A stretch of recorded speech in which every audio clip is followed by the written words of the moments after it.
Хүнсний ногоо тариалж газар шороотой харьцаж Монгол хүсэлтэй хүн бүр юуны өмнө их болсон хөрс шороотойгоо зөв харьцаж, хөрсөө зөв боловсруулж, бордохоос гадна зуны ургалтын хугацаанд ургамал бүртээ өөрөмсөг харьцах хэрэгтэй. Аливаа ургамалд шим тэжээлийн бодис, гэрэл, ус чиг, агаар, тохиромжтой дулаан орчин зэрэг 5 хүчин зүйл зайлшгүй хэрэгтэй байдаг. Эдгээр 5 хүчин зүйлийн аль нэгийг бүрдүүлж чадахгүй бол ургац алдна гэдгийг хатуу анхаарах хэрэгтэй. Манай орны газар тариалангийн говийн бүсэд гэрэл хангалттай, дулаан хүрэлцээтэй. Харин ус чиг, шимт тэжээлийн бодисыг зохицуулах зайлшгүй шаардлагатай.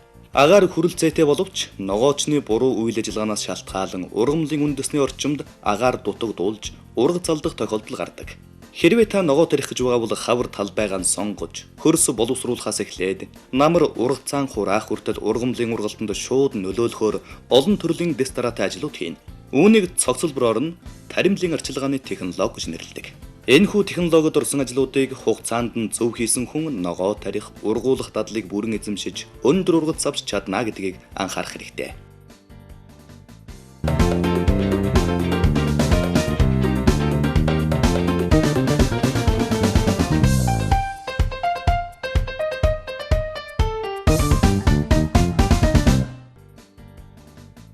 Юуны өмнө талбайгаан зөв сонгон сайн бэлтгэн. Хүнсний ногоо тариалахад айлуулах тэгшин, үржилшим сайтай газрыг сонгон авч мал орхоос хамгаална. Ийм газар нь услага хийх тохиромжтой байхаас гадна нэмэлт бордоо баг шаардаж, ургамал ургах таатай орчин болж өгнө. Ногоо тарихын өмнө хөрсийг 25-аас 30 см хагалж боловсруулад дараа нь борнойдож тэгшлэнэ. Гараар гар хагалсан тохиолдолд самнуураар самнаж тэгшлэнэ. Энэ зөвлөж байгаа гүн нь зөвхөн техник болон хүрзээр хагалах боломжтой гүн юм. Хэрвээ та боломжтой бол бүр 40-45 см гүн хагалж боловсруулвал илүү сайн. Учир нь хөрсийг хэдий ч нэ гүн боловсруулваас ургамлын үндэс илүү гүнд тархаж, тэр хэмжээгээр хөрснөөс ус шим тэжээлийн бодисыг хангалттай авч ургац сайн авна гэсэн үг.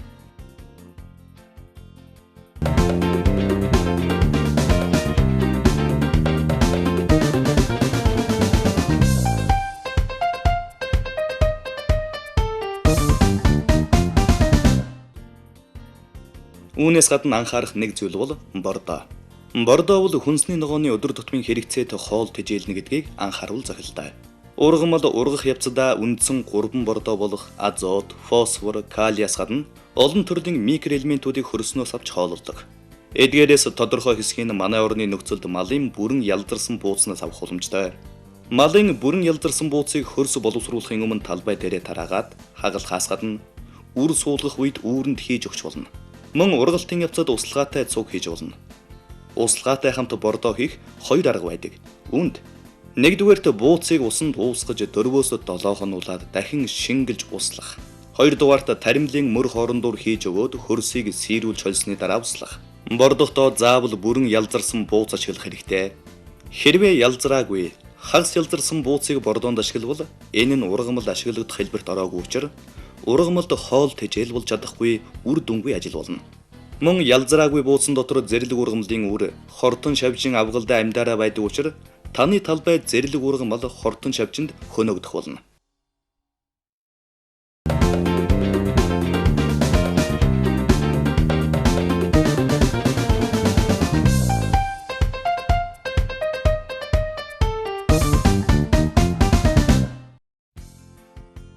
Төмсний үрийг тариалахаас 1 сарын өмнө зойрноос гаргаж наранд ээвэр газар нарлуулан соёолуулж таривал намар ургац ураах хугацааг 14-өөс 30 хоногоор найшлуулах боломжтой. Төмсийг хэтэрхий жижиг үрээр тариалах нь тохиромжгүй. 50-аас 80 г үрээр тариална. Ногооны үрийг түүний биологийн онцлогоос хамааран 1-ээс 4 хоног дэвтэнэ. Ногоогоо тарихын тулд үрээ суулгана. Үрийг тохиромжтой чихтэй хөрсөнд эгний хоорондын зайг зөв барьж тухайн үрийн хэмжээнээс 2 дахин гүн суулгаад үр суулгасан мөрийг баг зэрэг дарж нягтруулна. Энэ нь үр хөрсний авцалдааг сайжруулж, түргэн соёолох нөхцөлийг бүрдүүлнэ. Үр хоорондын зайг хэтэрхий холдуулбал талбайн ашиглалт муудаж, илүү хөдөлмөр зарцуулна. Хэтэрхий ойртуулбал хөрсний тэжээлийн бодис хүрэлцэхгүй. Чөлөөтэй ургах зай талбай хангалтгүйгээс чанаргүй жижиг ургац авна. Үр суулгах үеийн хөрсний чиг, хөрсний хээрийн чиг багтаамжийн 70% буюу атгаад үзэхэд хэлбэрчгээр. Хэлбэрчсэн хөрсийг 1 метрийн дээрээс ааж мундгаахад задарч байхаар байна. Хэрв хэлбэрчихгүй бол хуурай. Хэлбэрчсэн хөрс задрахгүй бол хэтэрхий чигтэй байна гэсэн үг.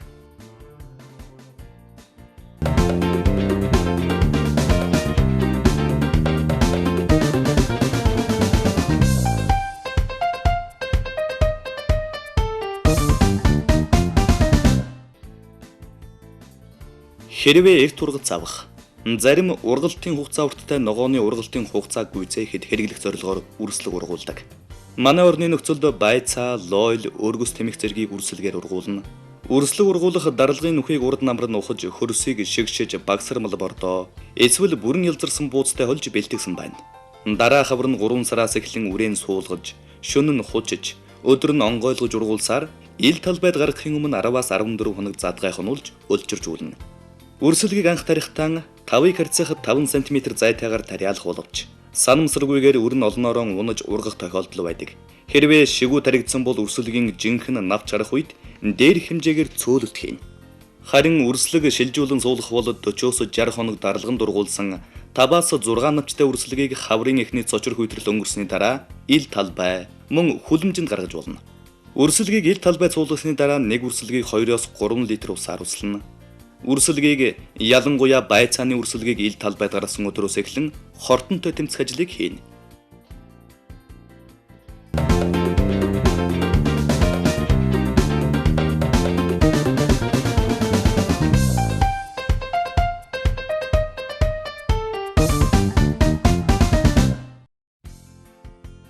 Ургамалд хэрэгцээтэй 5 хүчин зүйлийн нэг бол ус чиг юм. Услаагаар өгсөн ус чиг нь ургамалд бодисын солилцоо явагдах гол үүргийг гүйцэтгэхээс гадна ургамлын дулааныг зохицуулах, хөрсөн дэх ашигтай бичил үетний амьдралыг зохицуулах, давс, шимт тэжээлийн бодисыг уусгаж ургамлын үндсээр дамжуулан ургамлыг хооллох гол үүрэгтэй. Хэрвээ ургамал усаар дутагдвал хатхаас гадна өлсөн гэдгийг анхаарах хэрэгтэй. Ногоо услах ажлыг цаг хугацааны хувьд хаврын цэник усалгаа, ургалтын үеийн усалгаа гэж ангилна. Хаврын цэник усалгааг хавар хөрс боловсруулахын өмнө заавал хийнэ. Энэ нь үр түргэн хугацаанд соёолж гарч ирэх нөхцөлийг бүрдүүлдэг. Та хаврын цэник усалгаа хийхгүй бол чийг хангалтгүйгээс үрээ бүрэн соёолуулж чадахгүй төрнө. Ургалтын үеийн усалгааг зуны хугацаанд ургамал бүрийн онцлог тохируулан хийнэ.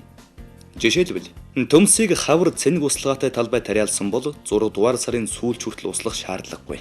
Төмсийг тариалсны дараа ойрхон хугацаанд уславал үндсэн чөлөөтэй тархахгүйгээс тэжээлийн бодисын хангамж муудаж ургац буурахад хүрдэг.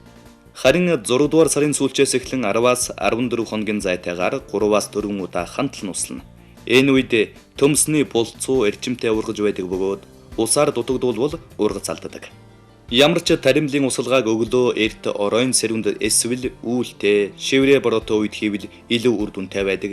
Усалгаа хийх хэдэн арга байдагаас хамгийн найдвар тань байнгын устай байдаг гол мөрөн цөөрмийн усыг ашиглан түүнээс нь цөөрөн байгуулж урсгаж услах арга юм. Аль чаргаар усалсан услах усаан талбайд ойртуулахын тулд гол мөрөн цөөрмийн уснаас сувг гарган хаалт хийж авах хэрэгтэй. Ингэж авсан сувгаа ашиглан гадаргуугаар услах арга бол хамгийн үр дүнтэй арга байдаг. Мөн бороожуулах аргыг эрт дээр үеэс хэрглэж ирсэн. Бороожуулах услага нь хүртээмж сайтай боловч ургамлын үндсэнд хүртэл нэвчгтэй муу ихэнх нь зуны халуунд эргэж ууршдаг. Сүүлийн үед дуслын услагааны арга нэвтэрч байна. Энэ нь усыг ариг гамтай зарцуулах, ургамлын үндсэнд хүртэл навчинд тэжээлийн бодисыг байнга ашиглах боломжийг олгодгоороо илүү ашигтай. Таримл ургамлыг нэг удаа услахдаа 1 квадрат метр талбайд 40 литр усаар тооцож услана. Ингэхэд ус хөрсөнд 40-оос 50 см нэвчиж, хөрсөн дэх нөөц чигтэй холбогдоно. Ургалтын үед үндэс хөрсний гүнлүү 25 см, зарим нь бүр 1 м хүртэл тархсан байдаг. Ургамал тархсан үндэснийхэн үзүүрийн хэсгээр тэжээлийн бодисоо усанд уусган авч хоололдог. Иймд усалгааг нормоор хугацаанд нь хийх шаардлагатай байдаг. Бас усалгааг хэтэрхий ойрхон хийж болохгүй. Хэрвээ усалгааг ойртуулвал хөрсний бүх нүх сүв усаар дүүрч, ургамал агаараар дутагдж, ургалт нь зогсоход хүрдэг.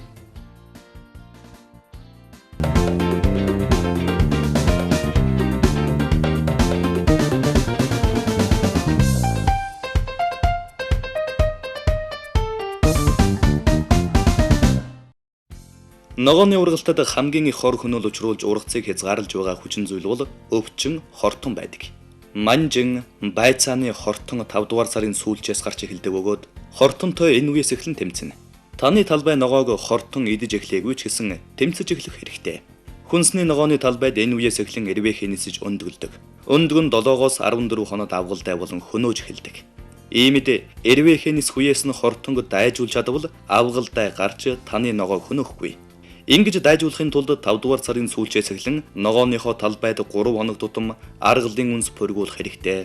Хэрвээ бага хэмжээний талбайд бол хортонг түүж устгаж болно. Мөн өглөө эрт байцааны орой руу хүйтэн ус хийхэд хортон бээр чунаад үхдэг.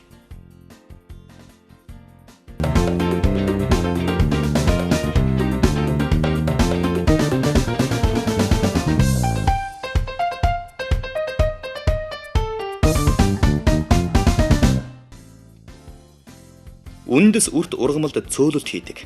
Үндэс үрт ургамал гэж үндэсний хэсгээр нь томорч эргэтэн бий болгодог шар манжин, хүрэн манжин, шар цагаан лууван зэрэг ногоонуудыг хэлнэ. Цөөлөлт гэдэг нь санамсаргүйгээр шигүү тарьяалагдсан үр соёолж гарч ирэхтэн маш шигүү ургасан байдаг. Энэ шигүү ургасан ургамлыг хооронд нь зайтай ургуулахын тулд тодорхой хэмжээний зай үлдээгээд бусдыг үндэстэн суулж hayдаг. Хэрвээ шилжүүлэн суулгалт даадаг ногоо байвал өөр талбайд шилжүүлэн суулгаж болно. Цөөлөлт хийх зай ургамал бүрд адилгүй байх бөгөөд тухайн ургамлыг хэр том ургуул хүсэлтэй байгаагаас шалтгаална. Жишээлбэл та манжинг 8 см голчтой том ургуулна гэвэл цөөлөлтийг 8 см-ийн зайтай хийнэ гэсэн үг. Лууванг 5 см голчтой ургуулна гэвэл цөөлөлтийг мөн л 5 см зайтай хийнэ. Эхний цөөлөлтийг ургамлын жинхэнэ навч гарах үед, хоёрдугаар цөөлөлтийг үндэс үр үүсэх үед буюу үндсэн томорч эхлэх үед хийнэ.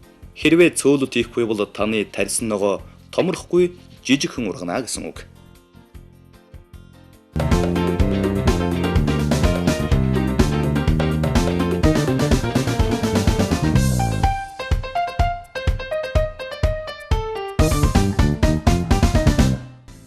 Дараагийн анхаарах нэг зүйл бол зэрлэг устган сийрүүлэх. Талбайд зориудаар тарьяалсан ургамлаас гадна ургаж байгаа бүх ургамлыг зэрлэг ургамал гэнэ. Үүнийг сугалж түүх буюу хөрс сийрүүлэх аргаар устгадаг. Энэ аргуудын аль нарч устгасан арчилгааг услага бүрийн дараа заавал хийнэ. Суглахдаа үндсийг хөрсөнд үлдээж болохгүй. Хэрв үндсийг хөрсөнд үлдээвэл улам эрчимтэй ургана. Сугалж түүх нь үндэс бүрэн авгадахгүйгээс гадна хөрсийг нягтруулах муу талтай байдаг. Харин хөрсийг сэрүүлэх замаар зэрлэг устгавал үндэстэн бүрэн авахаас гадна хөрсний агаарын гурмыг сайжруулж ургамал ургах тохиромжтой орчин бүрдүүлнэ. Хөрсийг сэрүүлснээр хөрсний усны алдаглыг багасгах, дараагийн услгааны болон борооны усны ашиглалтыг сайжруулах зэрэг ач холбогдолтой.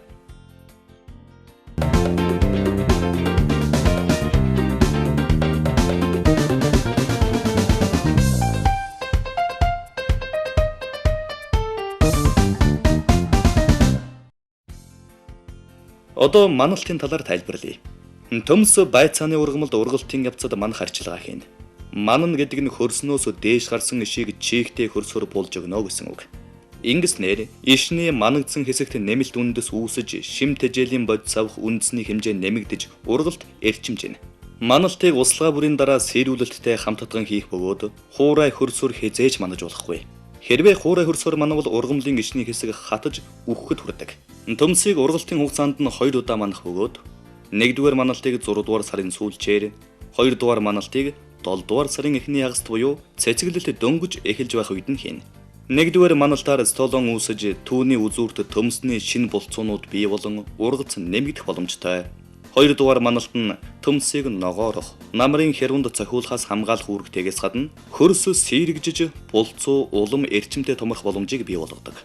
Цэцэглэлт эхэлснээс хойш услгаанаас өөр арчилгаа хийхгүй, усалгааг маналтын мөрний хоорондоор урсгаж хийнэ.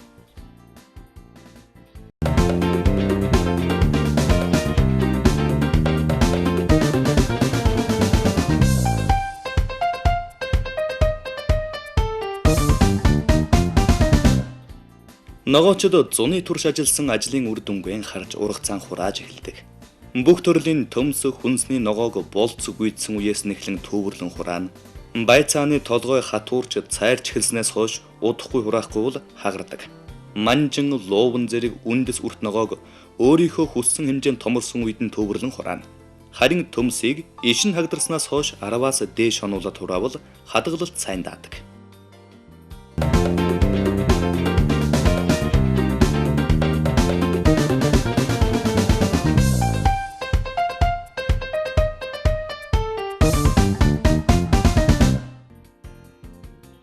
Одоо зойрны талаар өгүүлье. Ногоог амт чанарыг алдагдуулахгүй урт хугацаагаар хадгалахад технологийн дагуу зөв баригдсан зойр чухал. Зойрыг байшинт зойр, цооног зойр, гэр байшингийн зойр гэж ангилдаг. Үүнээс өрхийн хэмжээнд гэр байшингийн доорх зойр илүү тохиромжтой. Мөн хөрсний гадаргуугийн ус хол газар нутагт цоонгон зойр хийж ашиглаж болно. Их хэмжээгээр ногоо хадгалдаг хамтлаг хоршоодод байшинт зойрыг ашиглана. Байшинт зойр. Энэ хэлбэрийн зойрыг газрын гадаргуудаар барихаас гадна газар ухаад дээврийн газрын гадаргуутай тэгш буюу арай дор барьж болно. Зойрыг газрын дор барих нь газар шорооны ажлаас эхлээд нэлээд их зардалтай боловч цаашид жил бүр халаалтын зардал шаардахгүй учраас ашигтай ажиллах боломжтой. Газрын дор сайн баригдсан байшинт зойр нь тогтмол температуртай байж төмс ногоог хөлдөөхгүй хадгалах боломжтой. Байшинт зойрын хаалганы хонгил нь 3-аас 4 м урт байна. Дээврийн хөнгөн чанарын дулаан сайн хадгалдаг материалаар 1-ээс 1.2 м зузаан хүчиж өгнө. Цоонгон зойр. Хөрсийг тухайн бүс нутгийн хөлдөлтийн гүнээс доош ортол ухаад доод хэсгээр нь хөндийлөн нуралтаас хамгаалan бэхэлж ногоо хадгалах хонгилоо гаргана. Гэр байшингийн доорх зойр. Зойр барих нүхийг ухахдаа зойрны гадна ханыг гэр байшингийнхан хаяа хананаас 1 м-ээс баггүй зайд гаргахаар тооцоолно. Хэтэрхий гадагшаан хантай зойр баривал өвөл хөлдөдөг. Аль ч хэлбэрийн зойрны хан шалыг сайн чанарын мод буюу цементэн зуурамгаар хийж 2 м тутамд 20-30 шоо см хэмжээтэй агааржуулалтын яндан гаргана. Харин таазыг цемент материалаар хийхээс аль болохоор татгалзах хэрэгтэй. Цементийн тааз өвөл цантаж зойрны доторх агаарын харьцангуй чигийг ихсгэж ногоо хэвийн хадгалагдах нөхцөлийг алдагдуулахаас гадна мөөгөнцрийн өвчин гарах их үүсвэрийг бий болгодог.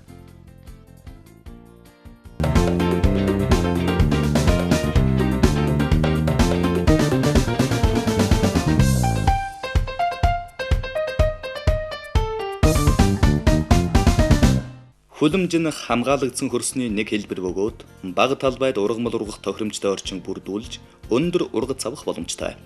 Хүлэмжийг ашиглагдах хугацаагаар нь өвлийн, зуны, хий цэлбэрээр нь нэг талд, хоёр талд, олон талд нуман гэж ангилдаг. Манай орны нөхцөлд өвлийн буюу дулаан хүлэмжийг хийж ашиглах нь өртөг өндөртэй. Иймд зуны хүлэмжийг нуман хэлбэртэйгээр хийж ашиглах нь тохиромжтой байдаг. Нуман хүлэмжийг хийхдээ нумыг мод болон төмрөөр 1-ээс 1.2 м зайтайгаар хийж хооронд нь модоор холбож каркас бэлтгэнэ. Ингэж бэлтгэсэн каркасаа зориулалтын нийлэх хальсаар бүрхэж холбоос модон дээгүүрэн дранк мод тавьж хадна. Зориулалтын биш нийлэх хальсаар хүлэмжийг бүрвэл ургац хурааж дуусгаас өмнө задарч ургац алдахад хүрдэг. Мөн хүлэмжинд салхивч цонх хийхгүйгээр ургац авах боломжгүй. Иймээс доторх зайн 10 куб метр тутамд 1 квадрат метр талбайтай салхивч гаргаж өгнө. Өөрөөр хэлбэл таны хүлэмж 8 м урт, 4 м өргөн, 2 м өндөртэй бол хүлэмжний доторх зай 64 куб метр болно гэсэн үг. Түүнд оногдох салхивч цонхны талбайн хэмжээ 6 квадрат метрэ гэсэн үг. Салхивчийг гаргахдаа хүлэмжний хоёр талд 2-оос 3 м тутамд хийнэ. Энэ нь салхи нефт орж гарах зориулалттай. Хэрвээ нуман хүлэмжүүл хаяаг нь сөгдөхөөр хийнэ. Эсвэл хоёр талд нь томоохон хаалга хийнэ. Хүлэмжний салхивчаар орсон агаар салхи нь хөр сургамлын агаарын горимыг зохицуулахад нөлөөлөхөөс гадна салхивчаар орсон салхины үр дүнд хүлэмжийн доторх ургамал тоос хүртэлд сайжирч жимслэлт эрчимтэй явагдаж өндөр ургац авна. Мөн үл мэдэг салхинд ургамлын иш ганхан хөдөлж ишний механик эдийн хөгжил сайжирснаар бахин бүдүүн ishтэй том навч ургаж ургамлын фотосинтезлэх гадаргуугийн талбай нэмэгдэнэ.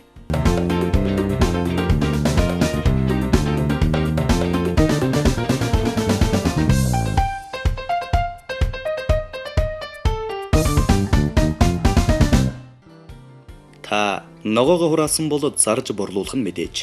Үүний тулд зах зээл дээрх үн ханшийг байнга судлан хамгийн өндөр үед борлуулбал илүү ашиг олно.